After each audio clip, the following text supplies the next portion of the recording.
السلام علیکم، آپ سن اور دیکھ رہے ہیں سنو ایف ایم 89.4۔ میں ہوں علی احمد اور لایا ہوں ایک اور اچھی خبر۔ پاک فضائیہ کا تاریخی کارنامہ، 3 رافیل طیارے مار گرا کر دشمن کے غرور کو پاش پاش کر دیا۔ پاک فضائیہ نے اپنے اعلیٰ پیشہ ورانہ مہارت کا لوہا منواتے ہوئے بھارتی فضائیہ کے 3 جدید ترین رافیل طیارے زمین بوس کر دیے، جو بھارت کی جنگی غرور کے لیے ایک کاری ضرب ثابت ہوئے۔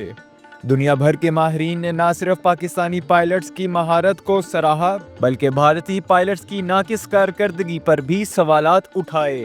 دفاعی تجزیہ کاروں کا کہنا ہے کہ یہ واقعہ بھارتی فضائیہ کی پیشہ ورانہ تیاریوں پر ایک بڑا سوالیہ نشان ہے۔ دوسری خوشخبری یہ کہ بھارت کی طرف سے پاکستان کی سرحدوں کی خلاف ورزی کر کے مچھروں کی طرح گھس آنے والے اسرائیلی ساختہ درجنوں ڈرونز کا بھرکس نکال کر رکھ دیا گیا ہے۔ پاک فضائیہ زندہ باد، پاکستان پائندہ باد۔